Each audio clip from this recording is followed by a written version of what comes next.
Welcome back. It's the Chelsea-Newcastle preview, and this is the point where Sophia and I pick our starting 11. So, on the board. Hand, board is ready and primed. So, Sophia, let's get to it. Got to be Courtois, yeah? Yeah, obviously. And great saves he made against Man United. So I think we talked earlier, or the last few weeks, about his confidence, and I think it's safe to say he's back. He's back. Okay, great. So back four. Unfortunately, there's no Kurt Zuma. Devastating news. He's out for 6 months. We wish him all the best in his recovery. It's devastating for him. Get well, Kurt. So. I think we might have talking points about the fullback. So let's go. I think centre backs we're going to agree on. They choose themselves. They do. Cahill. And good to see Cahill back. Yeah.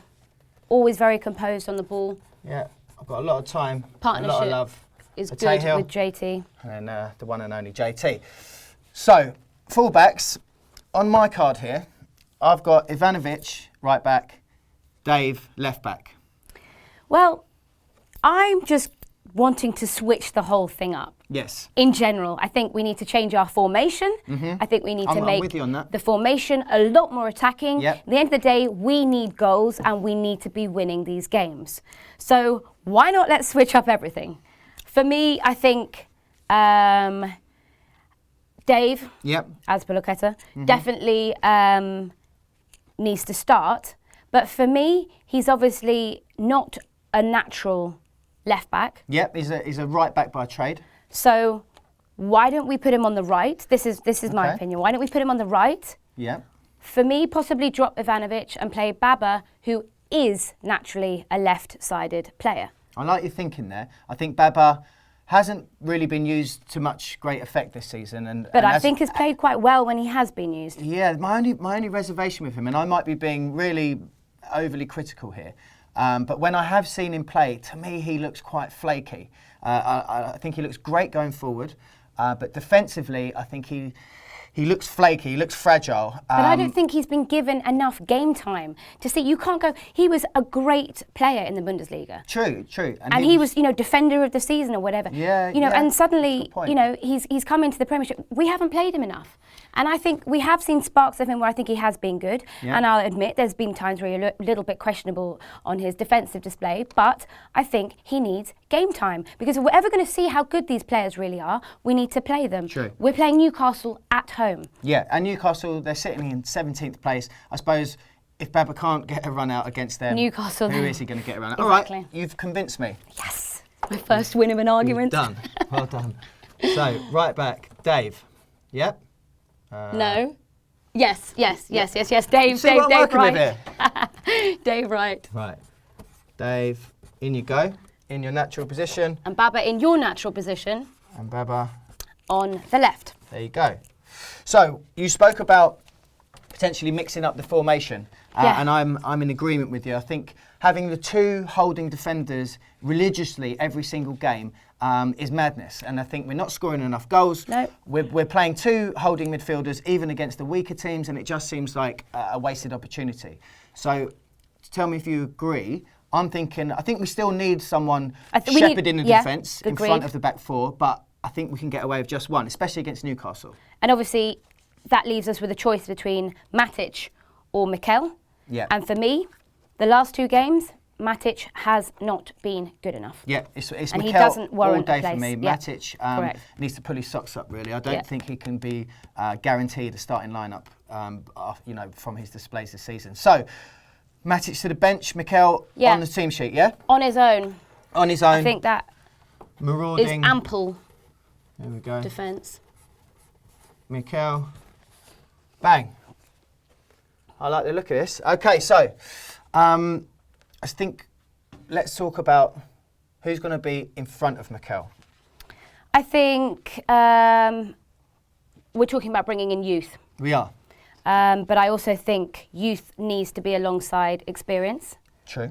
And again, we've talked about how good Fabregas has been. Yeah. He's been on a good run now. On his day, yeah. So I like the idea of having Fabregas and Loftus-Cheek possibly alongside each other. I like where you're going with this. I think Ruben definitely needs to start. We haven't seen enough of him.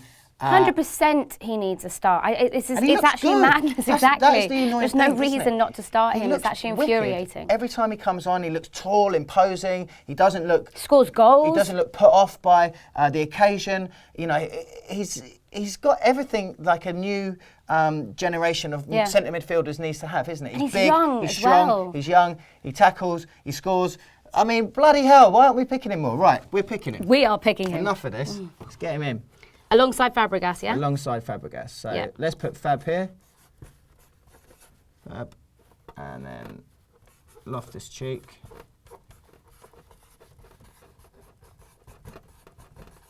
And these are our two sort of central midfielders. Which leaves us with our front three. Yes, so we're going to go with a more... Again, attacking. Yeah, so less of a one solo striker and more of a... I think because what we've got... When we see this is all quite narrow so far, isn't it? Yeah. So what we're going to need, some wide we've got to need some width. Definitely. So I think two-star players in our squad. I think Willian. Yeah. Hazard. Hazard needs a start for me. Hazard definitely needs to start. He's got to start. Again, I didn't really get him being left on the bench because it happened against Watford. Yeah.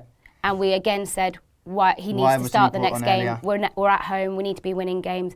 Again, for me, I thought the team changed. Yeah. Again, when he came on. I mean, he's had a groin injury. Especially in the second half. I suppose Hiddink wanted to protect him somewhat, not rush him back, but totally agree.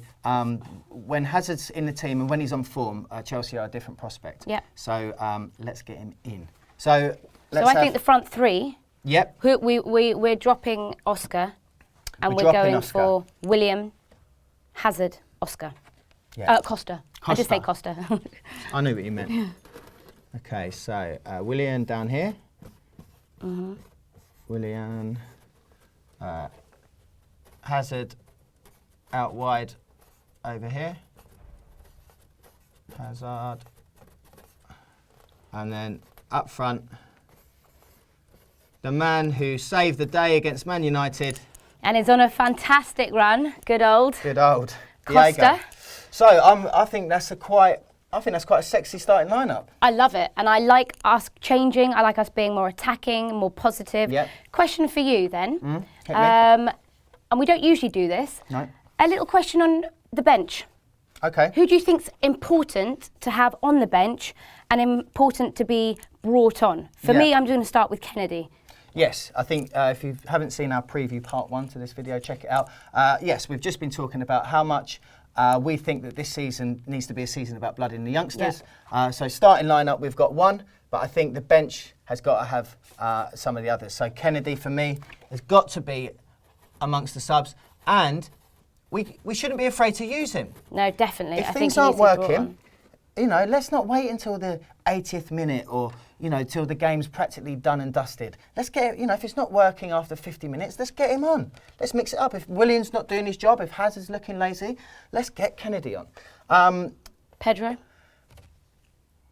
What's been your take on him every time he's come? Well, he's made a few substitutions recently. Yeah, I think Pedro.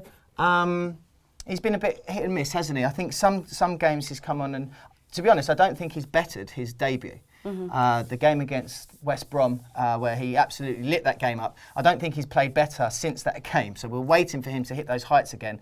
I don't think he's been too terrible, but I think he's got a lot more to give.